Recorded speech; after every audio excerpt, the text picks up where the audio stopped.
All right, close your eyes. Take a deep breath in. Slowly let it out. Let's ground in the present moment.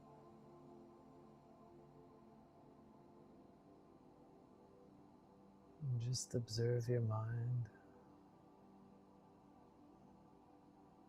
What's your mind saying? Are you in the past? Excited for the future?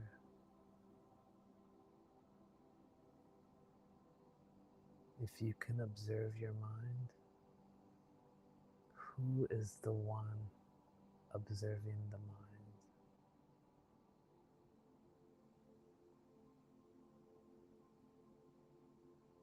Who am I?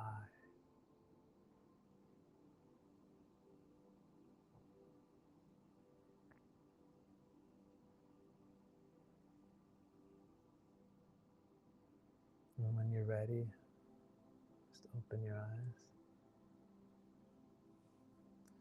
All right, little quick 1 minute meditation. That was pretty fast.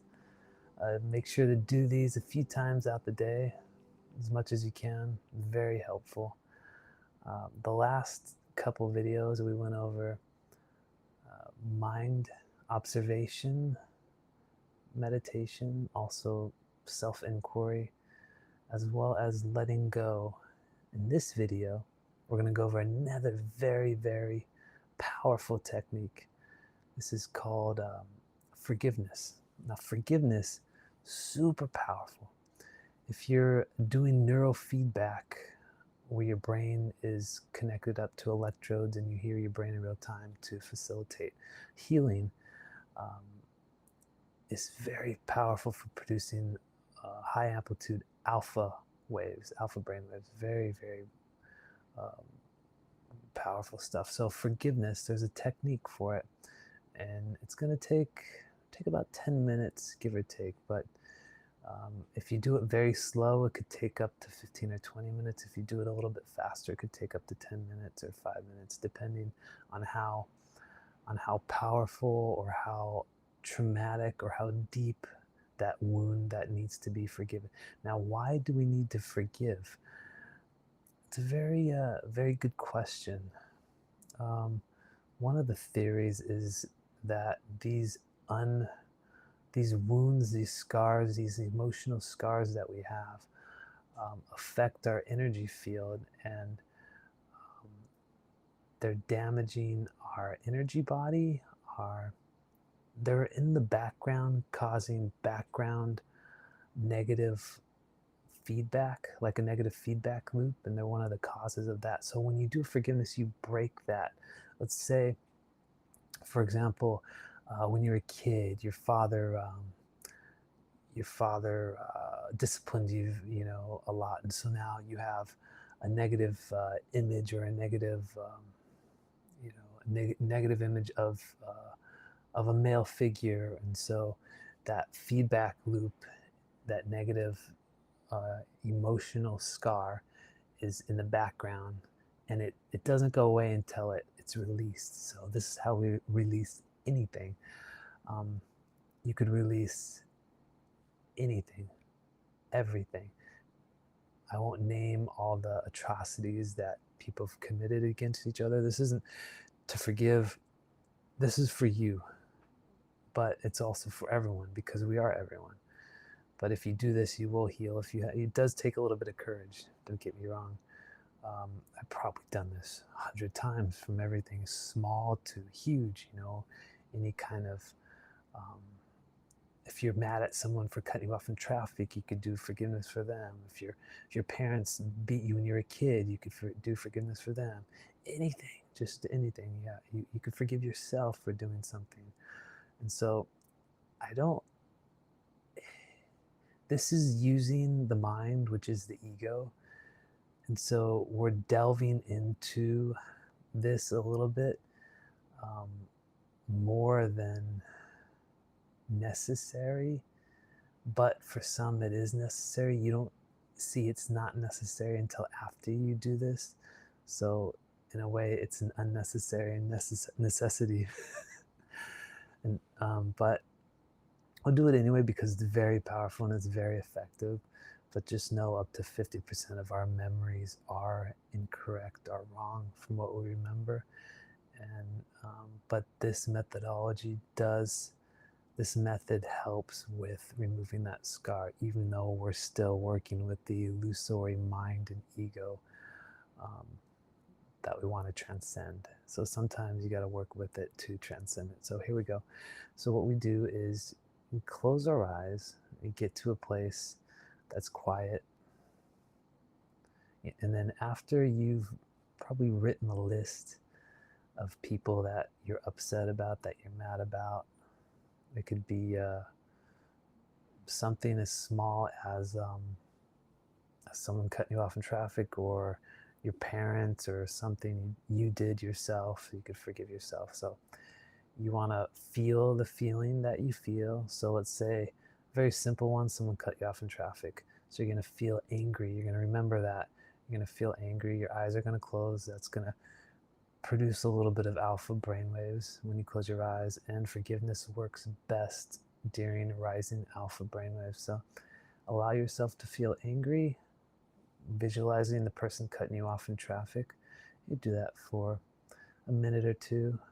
Just allow that wound to come out of its hiding place. Allow it to come out.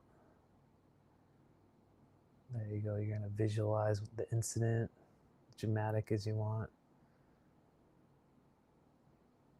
And then once you feel that anger, feel that negative emotion, then you're going to go and you're going to find the gift or the lesson in the experience. So find the gift or the lesson.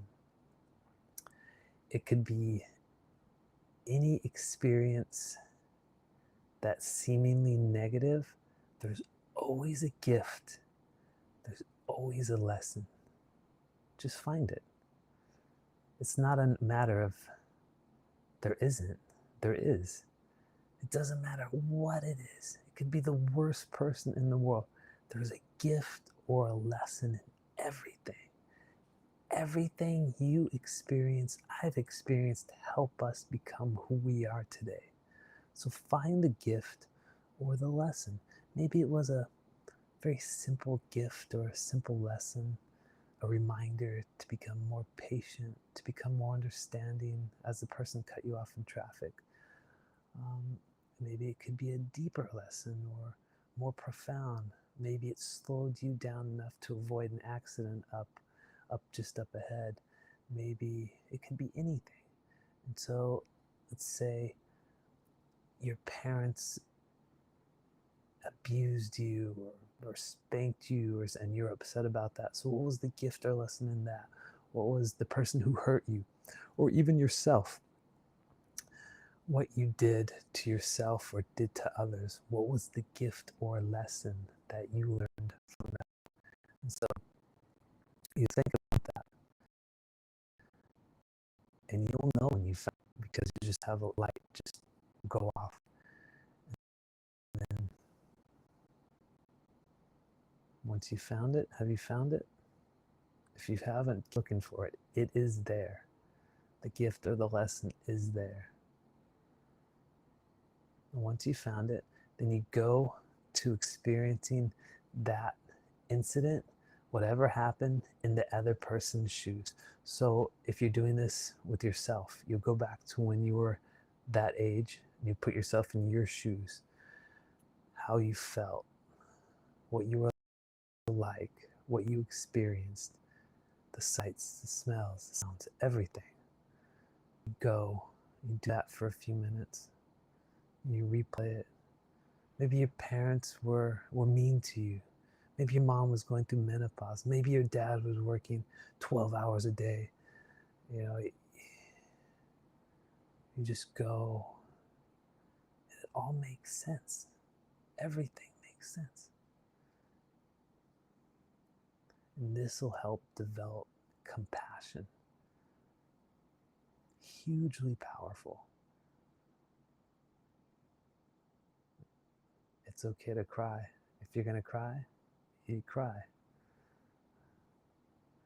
I don't think there was one day when I did neurofeedback and did forgiveness that I didn't cry.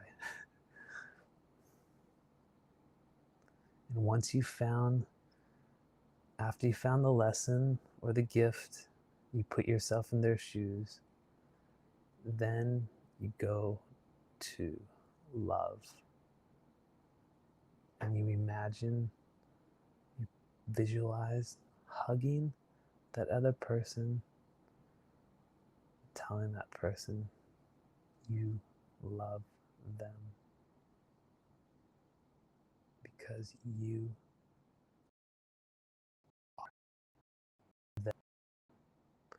are each other. We're all drops of water from the same ocean.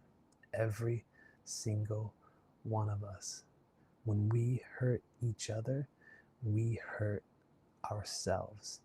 When we talk bad about others, we talk bad about ourselves. We are all one from the same source. We are all each other. And this is profound, profound, profound. Most of us are disconnected from each other.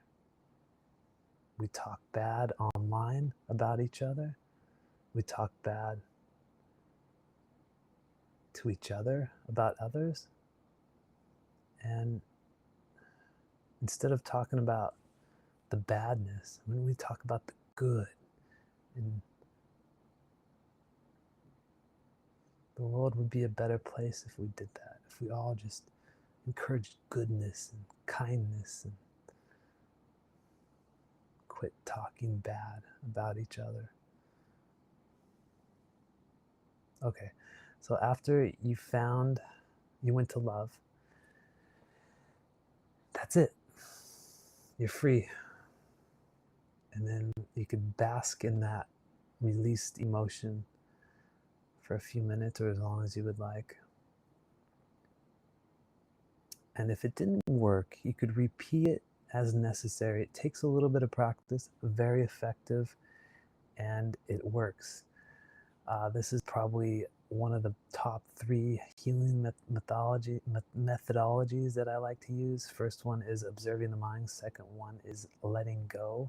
And the third one would be forgiveness, depending on how deep those wounds, those emotional scars are, is dependent on which methodology that I would use. And with that, bid you farewell.